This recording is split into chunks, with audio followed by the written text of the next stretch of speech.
என்ன வேணும் ஸ்கூலுக்கு எல்லாமே இங்கிருக்கு. Super Saravana stores, Chennai, Madurai, Kovai.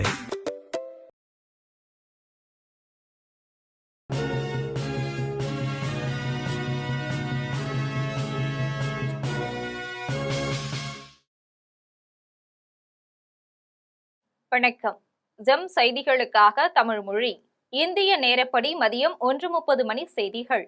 முதலில் ஜெம் தலைப்புச் செய்திகளை காணலாம். உடல் வெப்பத்தை குறைக்க எங்கு சென்றாலும் தண்ணீர் எடுத்து செல்லுங்கள், பிரதமர் நரேந்திர மோடி வலியுறுத்தல். டெல்லிக்கு சென்றார் தமிழக முதலமைச்சர் விஜய். பிரதமர் மோடி மற்றும் மத்திய அமைச்சர்களை சந்திக்க திட்டம். இந்தியாவை கட்டமைப்பதற்காக தனது வாழ்நாள் முழுவதையும் அர்ப்பணித்தார் முன்னாள் பிரதமர் ஜவஹர்லால் நேரு. மக்களவை எதிர்க்கட்சித் தலைவர் ராகுல் காந்தி புகழாரம். பக்ரீத் திருநாளை முன்னிட்டு இஸ்லாமிய சகோதர சகோதரிகளுக்கு முதலமைச்சர் விஜய் வாழ்த்து. பக்ரீத் திருநாளில் சமுதாயத்தில் மனிதநேயமும் மத நல்லிணக்கமும் தழைத்தோங்கிட வேண்டும் என வேண்டுகோள். கொச்சியில் கேரள முன்னாள் முதலமைச்சர் பினராயி விஜயன் வீடு உள்ளிட்ட 10க்கும் மேற்பட்ட இடங்களில் அமலாக்கத்துறை அதிகாரிகள் சோதனை. பண மோசடி சம்பந்தமாக பல முக்கிய ஆவணங்கள் கிடைத்துள்ளதாக தகவல். அதிமுக பொதுச் செயலாளர் எடப்பாடி பழனிசாமியுடன் இணைந்த எஸ்பி வேலுமணி தரப்பு சட்டமன்ற உறுப்பினர்கள் சி.வி. சண்முகம், விஜயபாஸ்கர், அருள்மொழிதேவன் ஆகிய 3 பேர் இணையவில்லை என தகவல். இனி விரிவான செய்திகளை காணலாம். வெப்பநிலை அதிகரித்து வருவதால் தனது சக குடிமக்கள் அனைவரும் இயன்றவரை அதிகப்படியான முன்னெச்சரிக்கை நடவடிக்கைகளை மேற்கொள்ளுமாறு பிரதமர் மோடி அறிவுறுத்தியுள்ளார். பிரதமர் நரேந்திர மோடி தனது சமூக வலைதள பக்கத்தில் பதிவு வெளியிட்டுள்ளார். அதில் நாட்டின் பல்வேறு பகுதிகளில் வெப்பநிலையானது தொடர்ந்து உயர்ந்து வருகின்றது என்றும் அன்றாட வாழ்வில் வெப்பத்தின் காரணமாக ஏற்படும் பல்வேறு சிரமங்களுக்கு அதிகரித்து வருகின்றது என்றும் கூறினார். தனது சக குடிமக்கள் அனைவரும் இயன்றவரை அதிகப்படியான முன்னெச்சரிக்கை நடவடிக்கைகளை மேற்கொள்ளுமாறு அறிவுறுத்தினார். தயவு செய்து உங்கள் உடல் நீர்ச்சத்துடன் இருப்பதை உறுதி செய்து கொள்ளுங்கள் என்றும் வீட்டை விட்டு வெளியே செல்லும் போது உடன் தண்ணீர் எடுத்து செல்லுங்கள் என்றும் வலியுறுத்தினார். மேலும் தங்கள் வீடுகள் மற்றும் கடைகளுக்கு வெளியே மண்பானைகளில் தண்ணீர் வைத்து அவ்வழியே செல்பவர் எவரும் அதை பருகும் வகையில் ஏற்பாடு செய்துள்ளதை தான் பெரிதும் பாராட்டுகின்றேன் என்றும் குறிப்பிட்டுள்ளார்.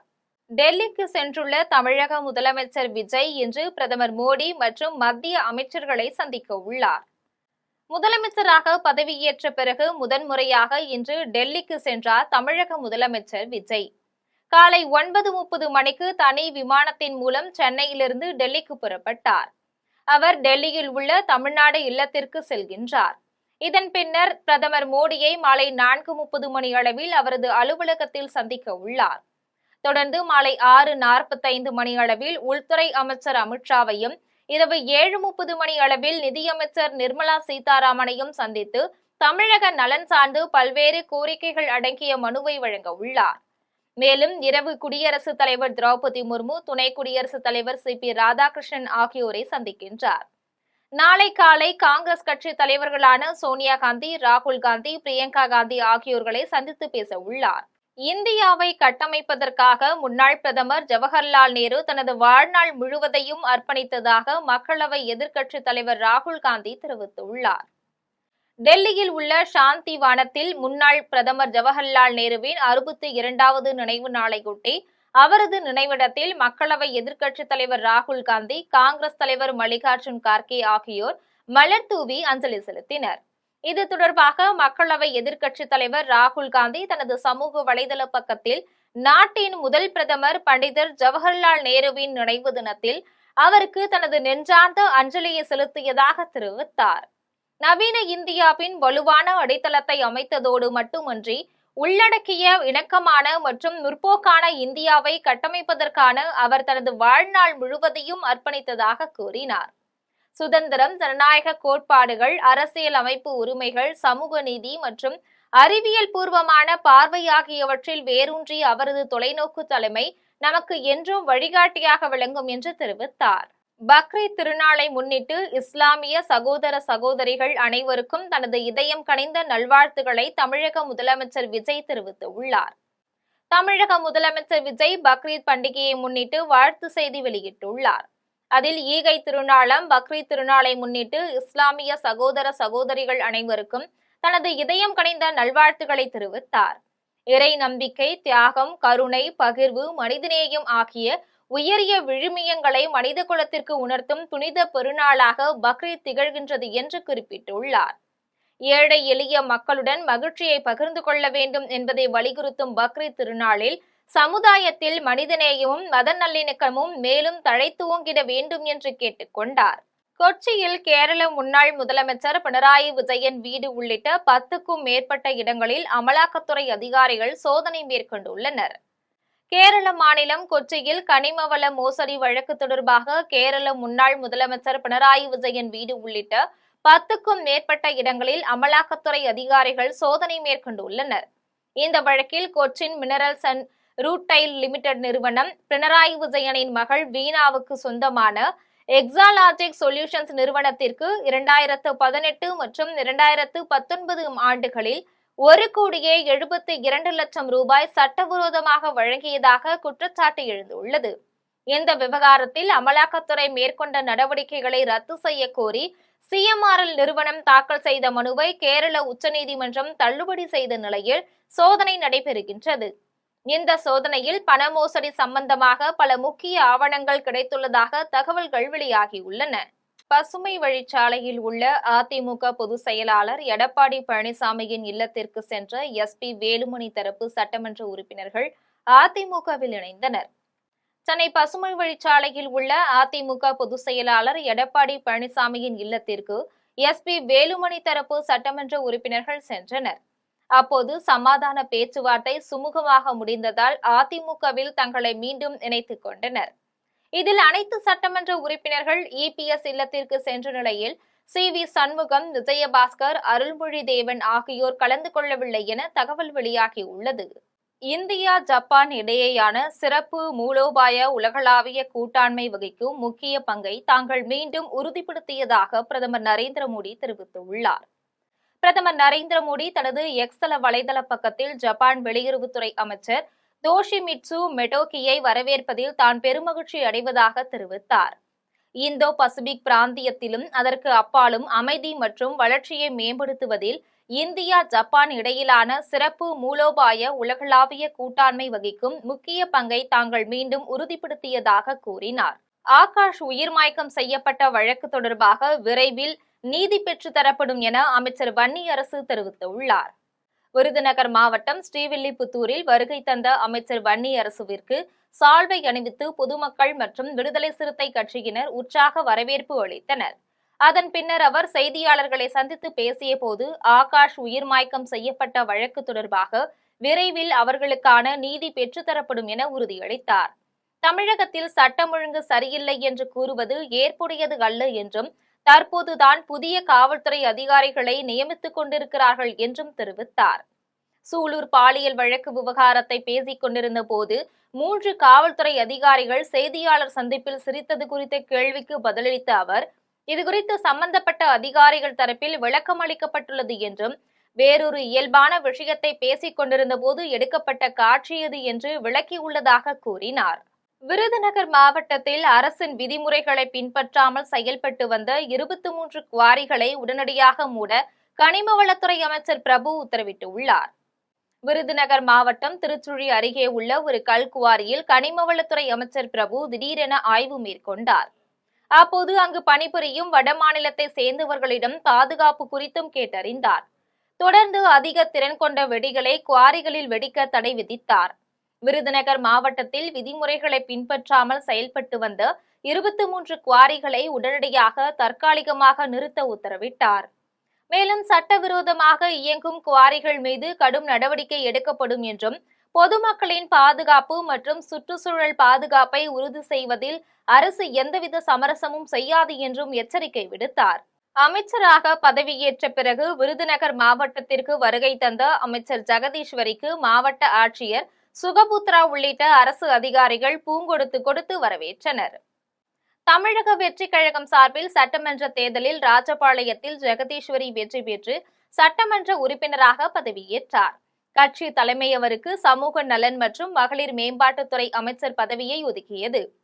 இந்நிலையில் அமைச்சராக பதவியேற்ற பிறகு விருதுநகர் மாவட்டத்திற்கு வருகை தந்த அமைச்சர் ஜெகதீஸ்வரிக்கு மாவட்ட ஆட்சியர் சுகபுத்ரா, மாவட்ட காவல் கண்காணிப்பாளர் ஸ்ரீநாதா உள்ளிட்டோர் பொதுப்பணித்துறை ஆய்வு மாளிகையில் வைத்து பூங்கொடுத்து கொடுத்து வரவேற்பு அளித்தனர். உத்தரமேரூர் அரசு பெண்கள் மேல்நிலைப் பள்ளியில் சட்டமன்ற உறுப்பினர் முனிரத்னம் ஆய்வு மேற்கொண்டு தன்னுடைய சட்டமன்ற உறுப்பினர் சம்பளத்திலிருந்து 1,05,000 ரூபாய் குடிநீருக்காக வழங்குவதாக உறுதியளித்துள்ளார். காஞ்சிபுரம் மாவட்டம் உத்தரமேரூர் பேருந்து நிலையத்தில் சட்டமன்ற உறுப்பினர் முனிரத்னம் வருகை தந்து வியாபாரிகள், பொதுமக்களிடையே வாக்களித்த வாக்காளர்களுக்கும் நன்றி தெரிவித்தார். அப்போது அகரம் துளி ஊராட்சியை சார்ந்த நாகராணி என்பவர் சட்டமன்ற உறுப்பினரை சந்தித்து உத்தரமேரூர் பெண்கள் மேல்நிலைப் பள்ளியில் அடிப்படை வசதி செய்து தர வேண்டும் என கோரிக்கை விடுத்தார். உடனடியாக உத்தரமேரூர் அரசு பெண்கள் மேல்நிலைப் பள்ளியில் சட்டமன்ற உறுப்பினர் முனிரத்னம் ஆய்வு மேற்கொண்டு தன்னுடைய சட்டமன்ற உறுப்பினர் சம்பளத்திலிருந்து 1,05,000 ரூபாய் குடிநீருக்காக வழங்குவதாக உறுதியளித்தார். இதன் சட்டமன்ற உறுப்பினர் முனிரத்னம் பேசிய போது இந்த வாய்ப்பை வழங்கிய நாகராணிக்கு நன்றி தெரிவித்தார். சட்டமன்ற தொகுதிக்கு உட்பட்ட பகுதிகளில் மக்கள் வைக்கின்ற கோரிக்கையை உடனுக்குடன் நிறைவேற்றி தரப்படும் என்று உறுதியளித்தார். இந்நிகழ்வில் செயலாளர் ராஜேஷ் மற்றும் நிர்வாகிகள் ஏராளமானோர் கலந்து கொண்டனர். அதிமுகவிலிருந்து விலகி 500க்கும் மேற்பட்டோர் பூந்தமல்லி சட்டமன்ற உறுப்பினர் பிரகாசம் முன்னிலையில் தாவேகவில் இணைந்தனர். பூவிருந்தவள்ளியில் தாவேக கட்சி சார்பில் மாற்றுக் கட்சியிலிருந்து விலகி தாவேக கட்சியில் இணையும் நிகழ்ச்சி மற்றும் நலத்திட்ட உதவிகள் வழங்கும் நிகழ்ச்சி நடைபெற்றது. இதில் அதிமுக திருவள்ளூர் மாவட்ட வர்த்தக அணி செயலாளர் நாராயணன் முன்னிலையில் வட்ட செயலாளர் ஆனந்த், நகர இளைஞர் பாசறை செயலாளர் சந்தோஷ்குமார் உள்ளிட்ட 500க்கும் மேற்பட்டோர் அதிமுகவிலிருந்து விலகி பூந்தமல்லி சட்டமன்ற உறுப்பினர் பிரகாசம் முன்னிலையில் தாவேகவில் இணைந்தனர். மாற்றுக் கட்சியிலிருந்து பல்வேறு உறுப்பினர்கள் தாவேகவில் இணைந்ததை கொண்டாடும் விதமாக ஏழை எளிய மக்களுக்கு நலத்திட்ட உதவிகளும் வழங்கப்பட்டது. மதுரவாயல் தொகுதிக்கு உட்பட்ட அனைத்து பள்ளிகளையும் தான் நேரில் சென்று ஆய்வு செய்ததாக தாவேக சட்டமன்ற உறுப்பினர் ரேவந்த் சரண் தெரிவித்துள்ளார். சென்னையில் தாவேக சட்டமன்ற உறுப்பினர் ரேவந்த் சரண் செய்தியாளர்களை சந்தித்து பேசினார்.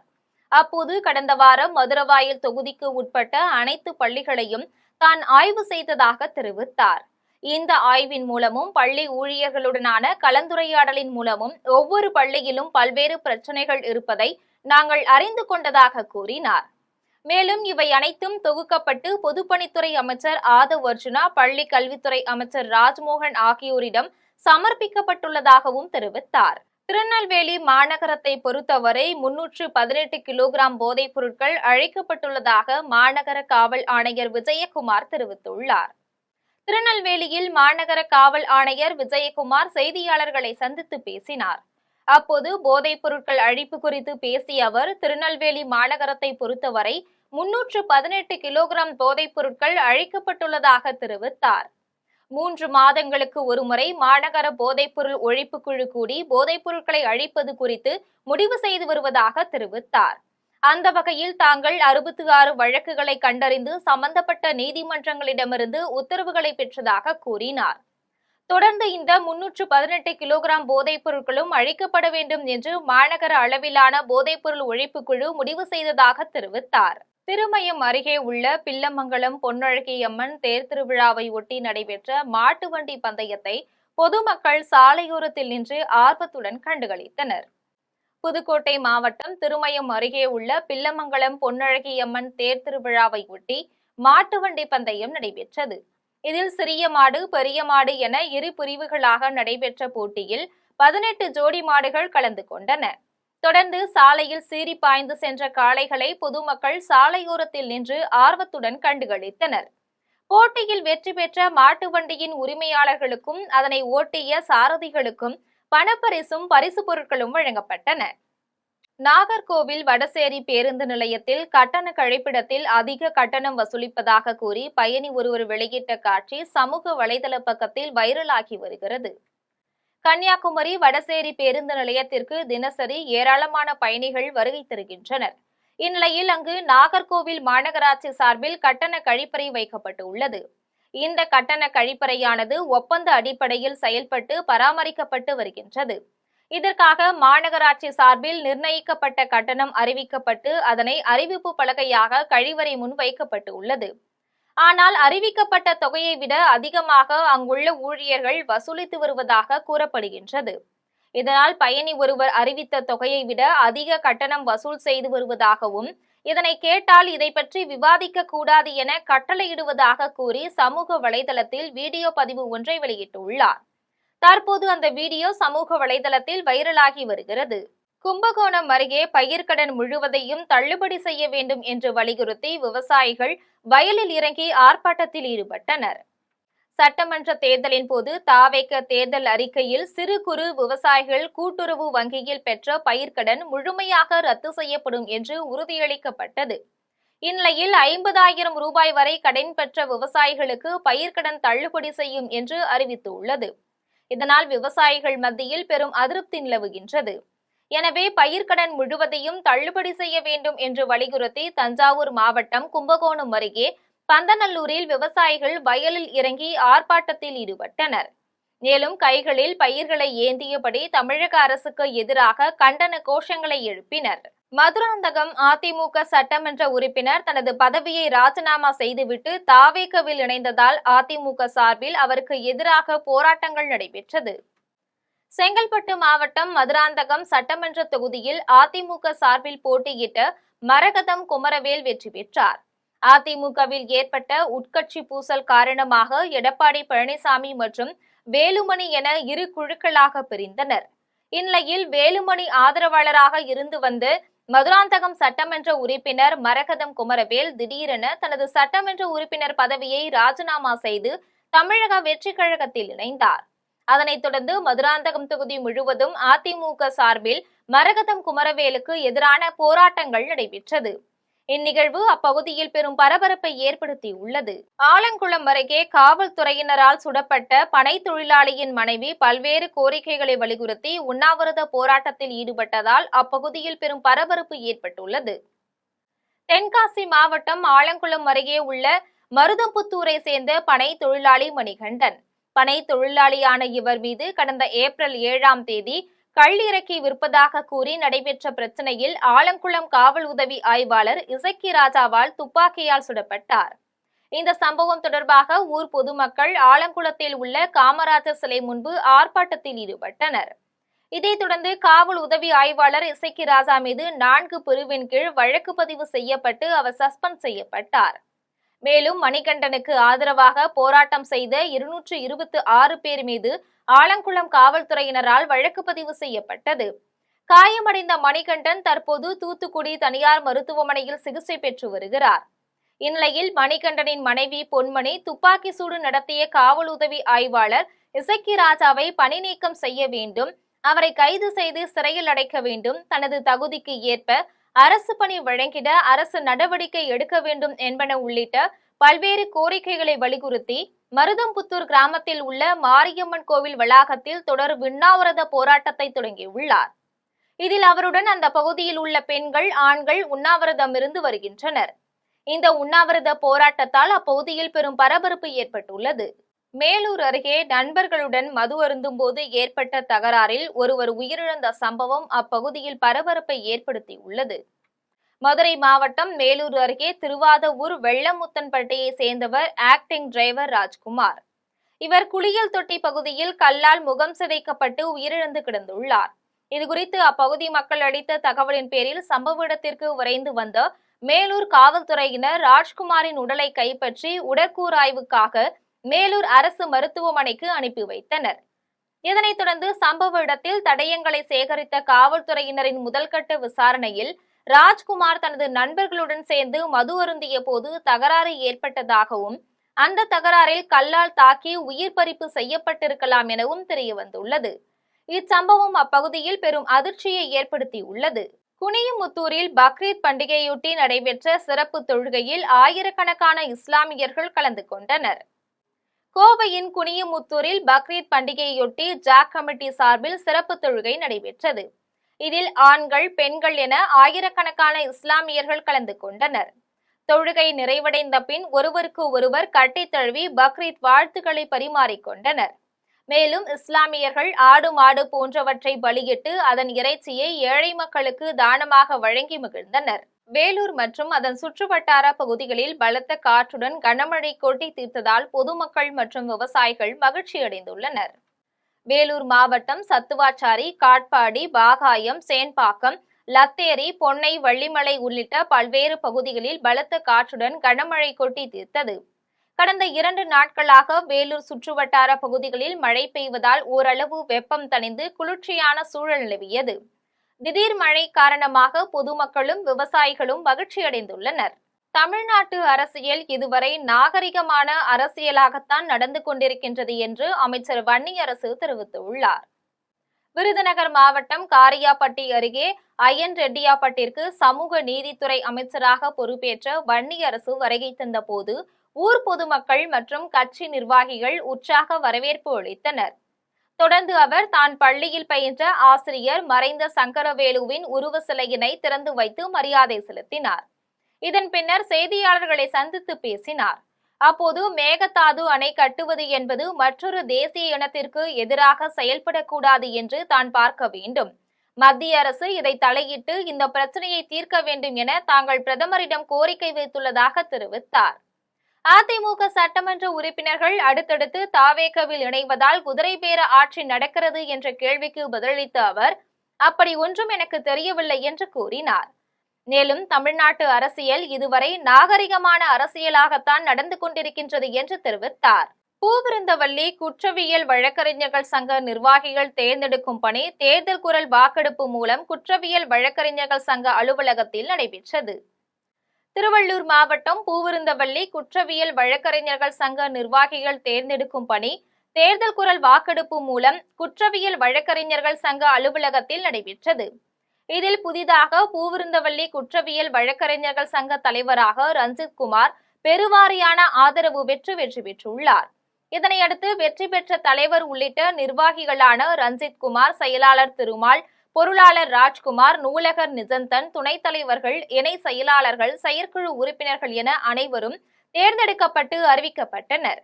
இதனையடுத்து நிர்வாகிகளுக்கு பூந்தமல்லி வழக்கறிஞர்கள் வாழ்த்துக்களை தெரிவித்து பாராட்டினர். உசிலம்பட்டி அருகே மின்னல் தாக்கி ஒரே குடும்பத்தை சேர்ந்த 3 பெண்கள் உயிரிழந்த சம்பவம் அப்பகுதி மக்களிடையே பெரும் சோகத்தை ஏற்படுத்தியுள்ளது. மதுரை மாவட்டம் சூலப்புரத்தை சேர்ந்தவர் வாசியம்மாள் என்பவருக்கு சொந்தமான குன்னுவார்பட்டி அருகில் தோட்டம் உள்ளது. இந்த தோட்டத்தில் பருத்தி எடுக்க தனது உறவினர்கள் மற்றும் அதே ஊரை சேர்ந்த சிலர் என 15க்கும் மேற்பட்டோர் பருத்தி எடுக்கும் பணியில் ஈடுபட்டுள்ளனர்.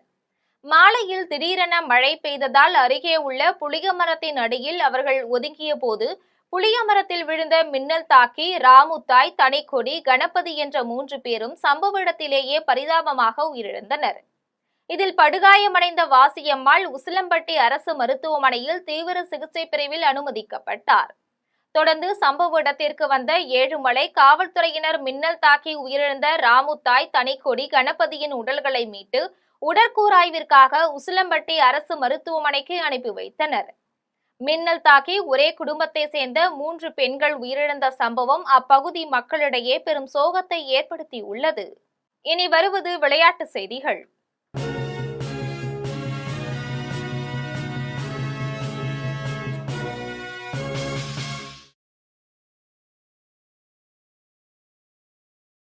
கோவில்பட்டியில் நடைபெற்று வரும் அகில இந்திய அளவிலான ஹாக்கி தொடரில் கோவில்பட்டி, பெங்களூரு, புதுடெல்லி, மும்பை, பஞ்சாப், ஜலந்தர் உள்ளிட்ட அணிகள் காலிறுதிப் போட்டிக்கு முன்னேறியுள்ளன.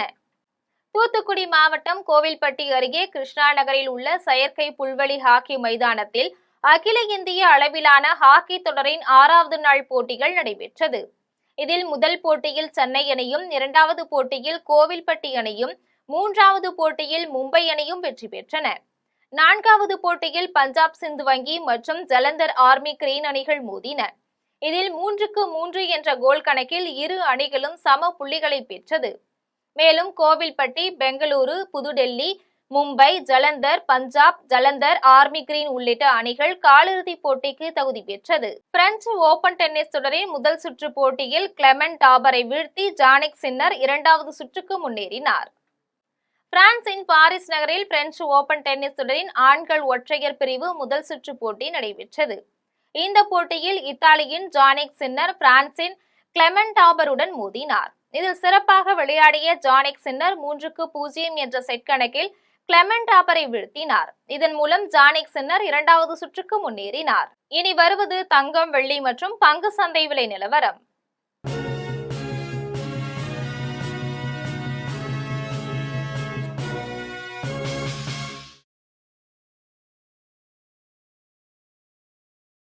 சென்னையில் ஆபரண தங்கம் இன்று ஒரு சவரன் 1,17,200 ரூபாய்க்கு விற்பனை செய்யப்படுகின்றது.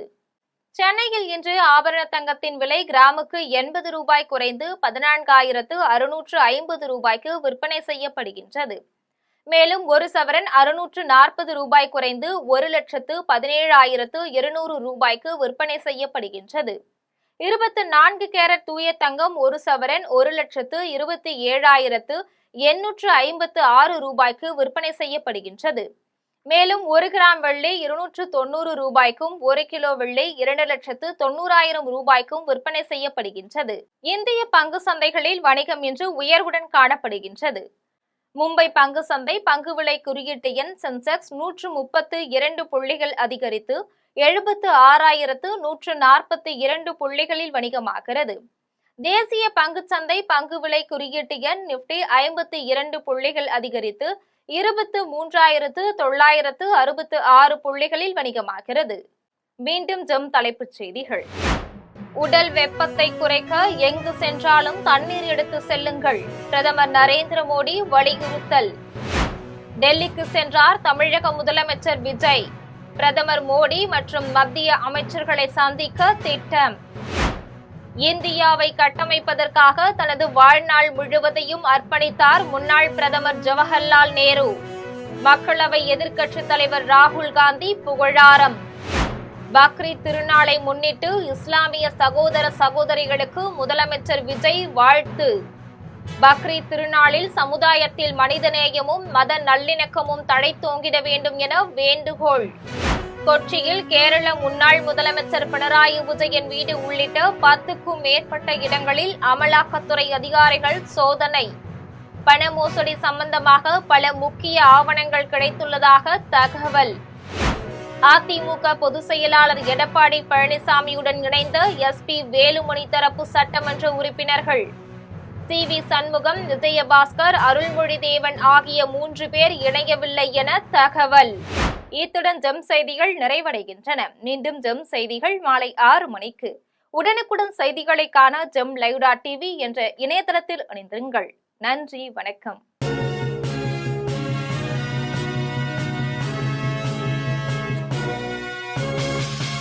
என்ன வேணும் ஸ்கூலுக்கு, எல்லாமே இங்கிருக்கு. Super Saravana stores, Chennai, Madurai, Kovai.